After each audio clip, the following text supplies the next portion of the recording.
BJP, Telugu Desam, Janasena 3 పార్టీలు కలిసి పోటీ చేస్తామని కూడా చెప్పి మళ్లీ ఆ ప్రయత్నం చేసి కడాన రాష్ట్ర ప్రయోజనాల దృష్ట్యా బీజేపీ, తెలుగుదేశం, జనసేన పొత్తు పెట్టుకున్నాం. మనస్ఫూర్తిగా ఆయన అభినందిస్తున్నా. ఆ రోజటి నుంచి ఎలాంటి పొరపక్షాలు లేకుండా కలిసి పనిచేశారు. మాకు కొన్ని అనుమానాలు ఉండేటివి. ఓటు ట్రాన్స్ఫర్ అవుతుందా లేదా, ఓటు ట్రాన్స్ఫర్ కాకపోతే ఎక్కడన్నా సీట్లు నష్టపోతామని. అందుకే మీరు ఒకసారి చూస్తే ఎన్నికలు మొత్తం సెట్ అయింది, నామినేషన్స్ వేసాం, ముందుకెళ్ళాం.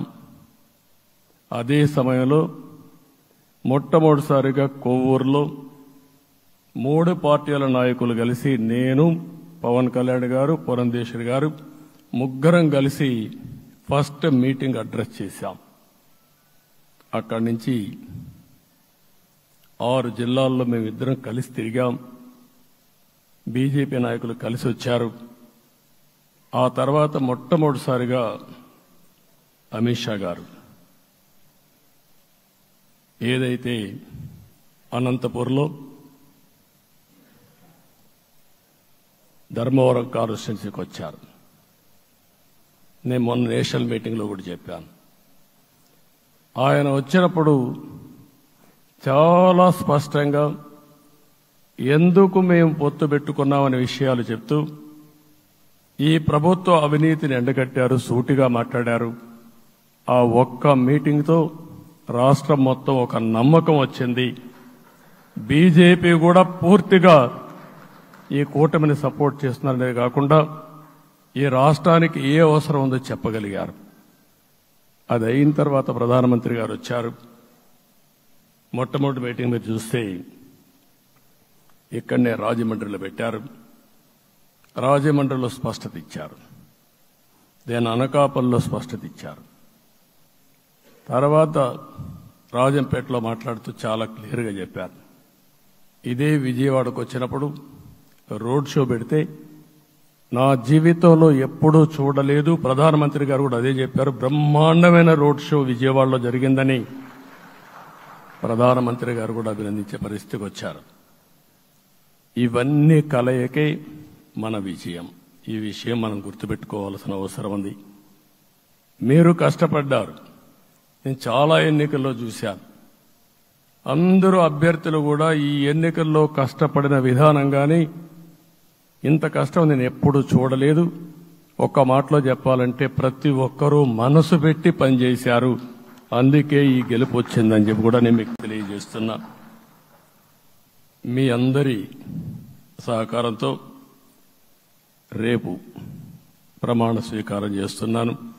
దానికి మీ అందరికీ ధన్యవాదాలు. రేపు ప్రమాణ స్వీకారానికి నరేంద్ర మోడీ గారు ప్రధానమంత్రిగా వారు వస్తున్నారు. అదే మరిగా ఎన్డీఏ నాయకులు వస్తున్నారు. ఇది ఒక అరుదైన అనుభవం.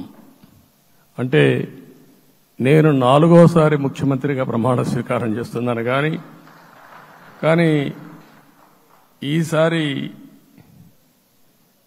దీనికి ఉండే ప్రాధాన్యత, ప్రజలు మన మీద పెట్టుకున్న నమ్మకం, నష్టపోయారు, ఇబ్బందులు పడ్డారు, మన మీద హోప్ పెట్టుకున్నారు.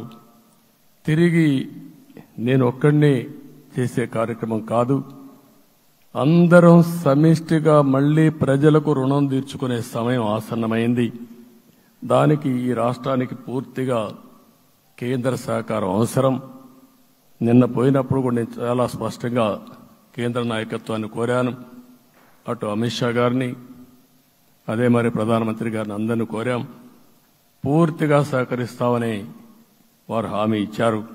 దానికి మనందరి తరపున కేంద్రంలో ఉండే ప్రధానమంత్రి నరేంద్ర మోడీ గారిని, అదే మరి అమిత్ షా గారిని, కేంద్ర నాయకత్వాన్ని, అదే మరిగా బీజేపీ దేశ అధ్యక్షుడైనటువంటి నేషనల్ ప్రెసిడెంట్ గారి నడ్డా గారిని మనస్ఫూర్తిగా అభినందిస్తున్నానని చెప్పి కూడా నేను మీకు తెలియజేస్తున్నాను. ఈరోజు 40 సంవత్సరాలుగా రాజకీయాల్లో ఉన్నాను. నేను ఎప్పుడు కూడా రాగద్వేషాలకు అతీతంగా రాజ్యాంగంలో ఏదైతే మనం ప్రమాణం చేస్తామో రాజ్యాంగాన్ని అనుసరించి అదే విధంగా పనిచేశాను. మళ్లీ ఈరోజు మీ అందరికీ హామీ ఇస్తున్నాం. నాకు అలవాటు ప్రజల కోసం కష్టపడడం, అవిశ్రాంతంగా పనిచేయడం, పోరాటాలు మాత్రమే నాకు తెలుసు. ప్రజాహితం మాత్రం తెలుసు. తప్పకుండా దాన్ని నిలబెట్టుకుంటా. ఇన్ని దశాబ్దాలుగా కూడా ప్రతి అడుగు కూడా మీరు ఒకసారి చూస్తే ప్రతి ఆలోచన, తపన అన్ని కూడా ప్రజల కోసమే చేశాం. ఈరోజు మనకిచ్చింది ప్రజల అధికారం కాదు. ఇది ఒక పవిత్రమైన అత్యున్నతమైన బాధ్యత మనకు అప్పచెప్పారు. ఈ విషయం అనుక్షణం ప్రతి ఒక్కరూ మనం గుర్తుపెట్టుకోవాల్సిన అవసరం ఉంది. నేను 14 సంవత్సరాలు దగ్గర ముఖ్యమంత్రిగా ఉన్నాను. 15 సంవత్సరాలు ప్రతిపక్ష నాయకుడిగా పనిచేశాను. ఎన్నో సవాళ్లు చూశాను, ఎన్నో సంక్షోభాలు చూశాను. ప్రతి ఒక్క సంక్షోభాన్ని ఒక అవకాశంగా మలుచుకుని ముందుకు పోయాం. ఈరోజు కూడా మీకు అందరికీ ఈరోజు రాష్ట్రంలో మనం చూస్తే చాలా సమస్యలున్నాయి. నా అనుభవాన్ని మొత్తం తీసుకుని పూర్తిగా మీ అందరి సహకారంతో, మిత్రులు పవన్ కళ్యాణ్ గారి సహకారంతో పేద ప్రజల జీవితాలను మార్చడానికి అనునిత్యం ఆలోచిద్దాం. అది చేసి మన నిజాయితీని, మన కృతజ్ఞతని ప్రజలకు తెలియజేద్దాం. అందుకని ఇంకొక పక్క మీరు ఆలోచిస్తే రాష్ట్రం పూర్తిగా శిథిలమైపోయింది. దెబ్బతినని వర్గం అంటూ లేదు. అందుకనే ఓసారి ఆశ్చర్యం కూడా వేస్తుంది. ఈ రాష్ట్రం నుంచి కూలి పనుల కోసం వేరే రాష్ట్రాలకు వెళ్లిన వ్యక్తులు సొంత డబ్బులు పెట్టుకుని వాళ్ళ యొక్క ఫుడ్ కూడా పాకెట్స్ తయారు చేసుకుని వచ్చి ఓటేసి మళ్లీ వెళ్లారు. ఇది ఊహించని పరిణామం. ఇక్కడుండేవాడు ఓటేయడం ఒక ఎత్తైతే, పేదవాడు చిన్న చిన్న పనులు చేసుకునేవాడు కూడా వచ్చి ఓటేశారు. ఎక్కడో అమెరికా, ఆస్ట్రేలియా, ఆఫ్రికా, విదేశాల్లో ఉండే ఎన్ఆర్ఐస్ అయితే లక్షల రూపాయలు ఖర్చు పెట్టుకొని వచ్చి పనిచేశారు. లక్షల రూపాయలు ఖర్చు పెట్టుకొని వచ్చి మనకు ఓటేశారు. నా జీవితంలో ఎన్నోసార్లు ఎన్నికలు చూశాను, కానీ ఈసారి ఒక బాధ్యతతో ఓటర్స్ ప్రవర్తించిన తీరు శాశ్వతంగా తెలుగు జాతి చరిత్రలో మిగిలిపోతుంది.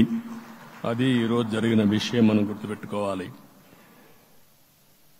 మనందరం ఒకటే గుర్తుపెట్టుకోవాల్సిన అవసరం ఉంది. ఏ అహంకారంతో విర్రవీగిపోయారో ఆ అహంకారం కూలిపోయింది. ఎన్నోసార్లు మనం చెప్పాం, ఏ వ్యక్తికి పదవొస్తే వినయం కూడా అవసరం. పదవొచ్చిందని విర్రవీగిపోయి రేపనేది లేకుండా ఉంటుందనుకుంటే మాత్రం ఇదే జరిగే పరిస్థితి వస్తుంది. అయితే మీ అందరినీ నేను కోరేది ఒకటే, ఇవన్నీ ఒక కేస్ స్టడీగా మీరందరం స్టడీ చేసుకోవాల్సిన అవసరం ఉంది. ప్రజలు బూతులు మాట్లాడే నేతల్ని, అరాచక శక్తుల్ని, అవినీతి పరుల్ని చూశారు.